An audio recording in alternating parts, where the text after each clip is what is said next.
I wanted to talk about some bugs that might be frustrating for people or confusing for people. And I got this one accidentally, so I thought I would try to capture it here. And what it is I can't holster my knife. And so then I switched to my flamethrower, and it just shoots itself all out.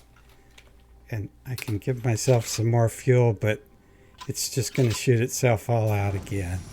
I can switch to another gun, and I still can't holster my, and then it just finishes. I'm still stuck here. And in this, whoops, sorry about that. In this case, what you need to do is just open up the F1 function, maybe F2, I don't know. But switch to your fists or some other melee weapon, and then you can switch back to your knife, and you'll be, everything should be back to normal. There we go. Do we give ourselves some more fuel here? And the next thing I'd like to talk about is opening these doors, and sometimes I'll try to demonstrate this. You open the door, and then I'll be hitting E to try to get it to open, and it just won't open. So it should be unlocked. E, come on, open. Finally, thank you very much. We'll get it locked again. And I had previously said that you want to be in first person when you open the door, and that's not actually correct.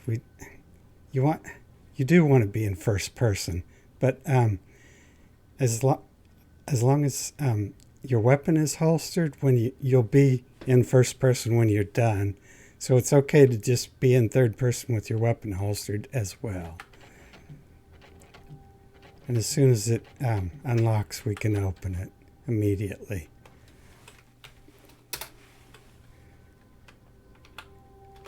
And of course, so what I like to do is I'm running up to the door, and I just double tap the perspective key, I guess it's called.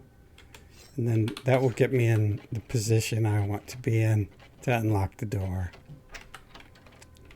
Then I can do my weapon thing again. And you could have a weapon and be in first person, and this also works, but the problem with this is we're just waiting on animations. You see, we're waiting. As soon as the animation's done, the door does directly open, but we just waste so much time there on the animations. In that case, it's not a bug with the door not opening immediately. It's just that we're just waiting on animations and wasting some time. So now we're going to try to do another bug with this flamethrower, where if you're shooting upwards, just aiming upwards, you don't even have to be shooting at anything, I don't think. But there must be a limit to how much. I don't know what the limit is. Maybe we're not going to get it here. But, okay. We did get it there. It's not because the flamethrower is bouncing off the wall or anything. I guess we could try that again.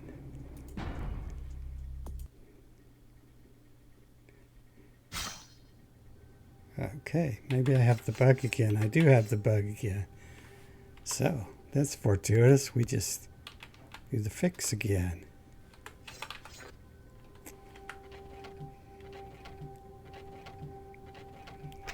And we know how to get that going. We get our flamethrower going. So I can come up here and just press my body against this wall. And it's the shooting against a wall or something. We're not losing any health this way. And okay, that's unfortunate, isn't it? Whoops. There must be a limit to how elevated it has to be.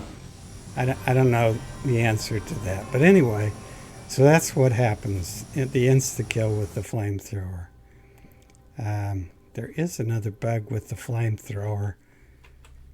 Okay, now I've messed this up. Load game, blah, blah, blah.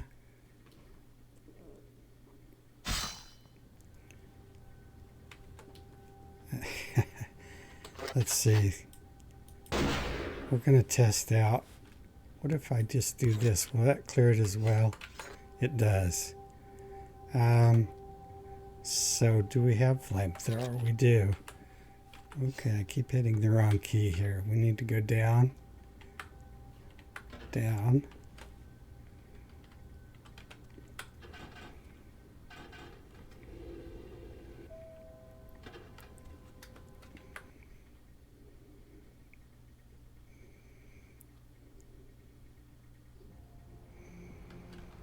I guess the other thing, I screwed that up. I guess the other thing I should have said was, this is my patch, but it's as identical to version 1.2 as I can make it as far as changes.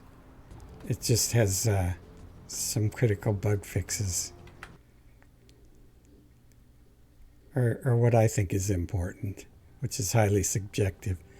So the bug with the flamethrower is if you equip it sometimes and then go through a map transition, like you're going to get all geared up to do battle, and then you go through a map transition, and here's our the flamethrower does no damage, which is like a bummer. And I believe the way to clear that is the same as, oh, hello. You probably don't want to be here. Yeah, the way to clear that is it's the same. Just go into whatever those are called, the weapon function keys, and switch to another weapon, and it'll clear that bug as well.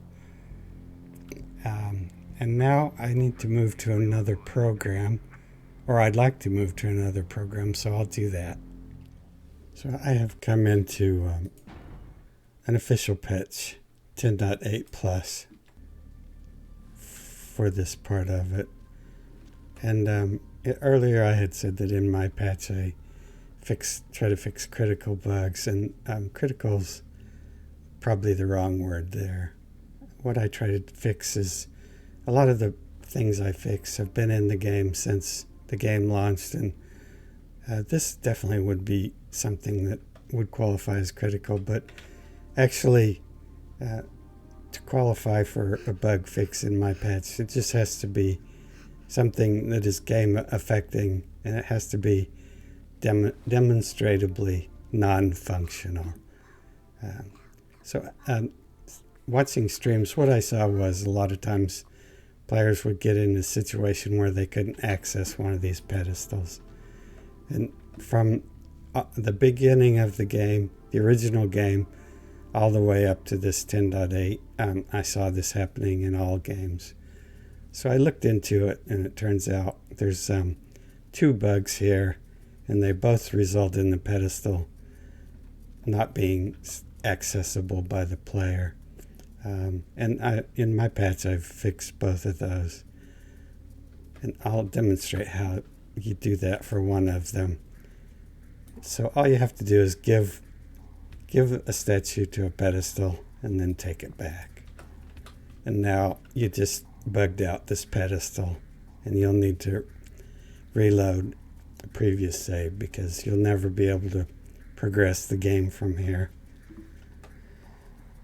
And so the two different bugs have two different root causes, and you get into them in slightly different circumstances, but the way to avoid them is the same for every game. It doesn't matter if it's from the beginning or to the current day. This is the way to avoid it. Just never ever take a statue from out of the pedestal. Always take it from the top. And as long as you do that, you'll never encounter this bug, regardless of what patch or what game you're playing. And so I believe that's everything that I wanted to say about this for today. So thank you for watching. Yes.